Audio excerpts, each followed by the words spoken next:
Talking about the future in English, it can be a real headache, right? You know exactly what you want to say, but finding the right words can feel, well, a little confusing. Today, we're going to clear all that up and make it simple. Yeah, this question. If you've ever stared at a sentence and wondered which of these to use, you are definitely not alone. The secret isn't some complex grammar rule. It all comes down to what you, the speaker, really mean. And that is the absolute key. The form you pick sends a specific signal. Is it a plan you just made? A confirmed appointment? A prediction you're making based on evidence? Or is it just a gut feeling? Let's break it all down. Okay, first up, let's look at the difference between your own personal plans and those fixed arrangements you make, usually with other people. It seems like a tiny difference, but trust me, it changes everything. So what exactly is an arrangement? Well, you can think of it as a plan that's leveled up. It's not just an idea in your head anymore. Nope, you've confirmed it, probably with someone else, and it is officially locked in your calendar. And this comparison just lays it out perfectly. On the left, you've got a personal intention. I'm going to see my therapist. That's a decision you've made for yourself. But look to the right. I'm seeing my therapist tomorrow. That little change implies the appointment is booked, it's confirmed, it's happening. That's a fixed arrangement. Okay, next up. What happens when we're not talking about our own plans, but we're trying to guess what's going to happen? You know, predicting the future. This is another spot where the words you choose matter a lot.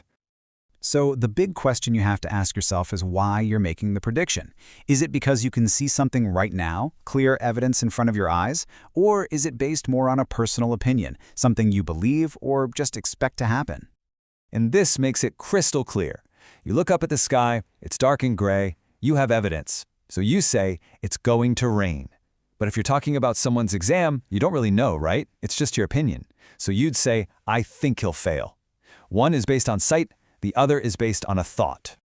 Let's move on to our third major distinction. This one is all about timing. Not the timing of the future event, but the timing of your decision. Did you decide a while ago, or did you just decide this very second? Let's play this out. Imagine you're at a car dealership. The salesperson makes you a fantastic offer, and right there on the spot, you make up your mind. You say, okay, I'll buy it. That's a spontaneous decision. But if you decided last week that this was the car for you, you'd walk in and tell them, I'm going to buy the car. The decision was made long before you opened your mouth. Okay, time for a little curveball.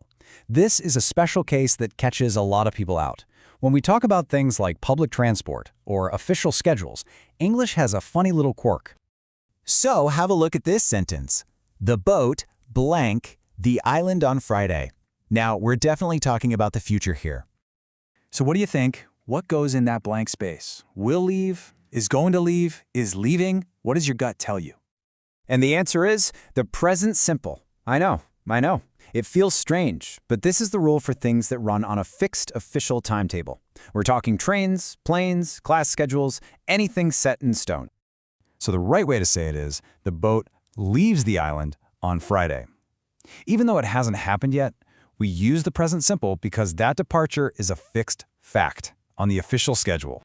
All right, we've worked through the main points of confusion. So now let's put everything together into a handy toolkit that you can use anytime you need to talk about what's coming next. So let's start with will. This word is a real workhorse. We already saw it for those on-the-spot decisions and predictions based on belief.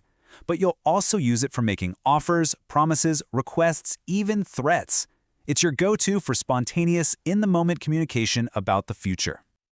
And there are a few other useful forms to add to your toolkit. Shall I is a really polite and common way to offer help. Shall we is perfect for making suggestions. And then there's the future continuous, which is great for saying what you'll be in the middle of doing at a specific time in the future, like I'll be working at 6.